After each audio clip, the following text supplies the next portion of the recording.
All right, today we're diving into something really fascinating. We're talking about a Hindi deity that's half man, half woman, and its role in modern India is, well, it's surprisingly powerful. This is a story about ancient faith, modern identity, and how a symbol is being completely reborn for a new era. Let's get right into it. So, our story kicks off in Kolkata during Durgā Pūjā, which is one of India's biggest, most incredible religious festivals. I mean, every year, different neighborhoods try to outdo each other, creating these stunning idols of the goddess Durga. But back in 2015, something was very, very different. Okay, just take a look at this. At first glance, sure, it's a festival idol. But then your eye just snaps to that line right down the middle of the face. You see it? One side is male, the other female. The body, the clothes, even the expression, it's all split perfectly, right down the center. This was definitely not the traditional image of the goddess Durga. This was something else entirely. Now, this striking image wasn't just some artistic whim. No, it was a powerful public statement. And it really makes you ask the question, why? Why did a group of transgender activists choose this specific form, this half-male, half-female deity, to represent their cause? To figure that out, we've got to go back in time. You see, the inspiration for that incredible Kolkata idol is an ancient deity, one that's been part of Hindu traditions for centuries.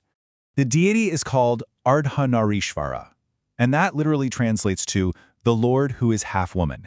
It's this amazing single divine body that's composed of the god Shiva on the right half and his wife, the goddess Parvati, on the left. And this really gets to the heart of its traditional meaning. Ardhanarishvara isn't just some quirky combination. It's a super profound idea. It represents the concept that the universe needs both masculine and feminine energies to exist, that opposites, like creation and destruction, aren't actually in conflict. They're just two halves of a single, balanced whole. Okay, so we've got this ancient symbol of cosmic balance. But how in the world does that connect to modern transgender activism? Well, to build that bridge, we need to take a quick look at the long, and I mean very complicated history of communities in India that exist outside the typical male-female binary. What's so fascinating here is that this is not a new conversation. Not at all. Ancient Sanskrit texts actually use the term Tritiya Prakriti, which means third nature, to classify people who don't fit neatly into male or female boxes. You can find this idea in old texts on medicine, drama, even the famous Kama Sutra. But that historical acknowledgement, well, it's soured over time. If you look at this timeline, you can see how things played out. In ancient times, communities like the Hijras held these unique social roles. But then things changed, and they changed dramatically under British colonial rule. In 1871, the Criminal Tribes Act basically criminalized them, and that led to persecution that lasted for generations. This history is exactly what makes that 2014 Supreme Court ruling, the one that legally recognized a third gender, such a truly massive, pivotal moment. So you have this complex history, right? This push and pull between ancient cultural reverence on one side and modern systemic oppression on the other. And that is the exact backdrop for why the figure of Ardhanarishvara is becoming so important right now. It's a symbol being pulled from the past to fight the battles of the present. So let's look at how that reclamation is actually happening. We're going to explore two very different, maybe even conflicting, ways that third gender communities are using this ancient symbol to claim their power today. First, let's go back to that festival in Kolkata. This was a true grassroots activist effort. The organizers' goal was pretty simple: to take space. They wanted to be visible, right in the middle of a major public event where they often felt pushed to the margins. And by reimagining the goddess as Ardhanarishvara, they were essentially saying, hey, our identities which exist beyond the binary have a divine reflection. We belong here too. And you know what? It worked. The project got massive media attention and was a huge success. But that's just one side of the story. At the exact same time, a completely different movement was popping up, and it was using the same deity, but not just for social inclusion. They were using it to demand a seat at the table of orthodox religious power. And this is Lakshmi Narayan Tripathi. She's a very famous activist and the powerful, charismatic leader of a new religious order called the Kinnar Akhāḍā. She is really the face of this second, much more confrontational approach to reclaiming religious space.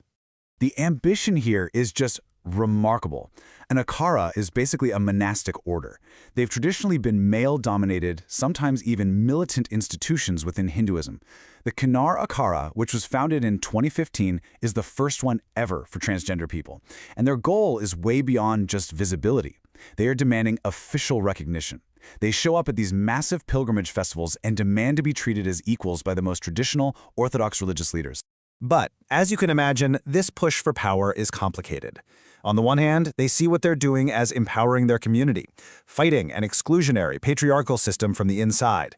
But on the other hand, critics accuse them of aligning with Hindu nationalist politics, a movement people often call saffronization.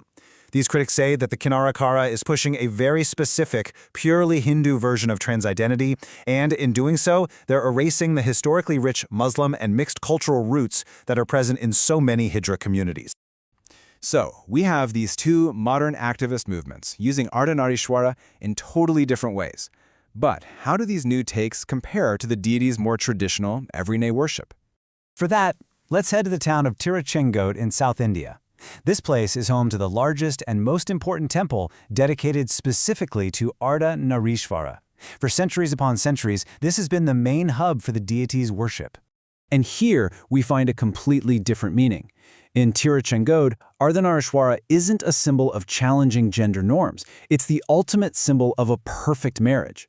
Devotees pray to this deity for a happy spouse, for a harmonious family. And this creates this incredible contrast, right? The very same god represents both the ideal of traditional marriage and a radical challenge to it. This slide just sums up the whole story perfectly. On the left, you've got the activist idol from Kolkata, a symbol of inclusion, a challenge to norms, and on the right, the traditional temple, a symbol of marital harmony. One deity, two powerful and totally different contemporary meanings. So, what does this all mean?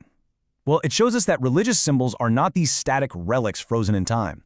They're living ideas. They unfold, they adapt to meet the moment.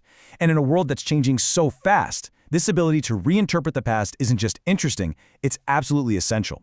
It's how cultures stay alive, how they find new meaning in ancient stories to answer the really urgent questions of today. And that leaves us with one last big question to think about.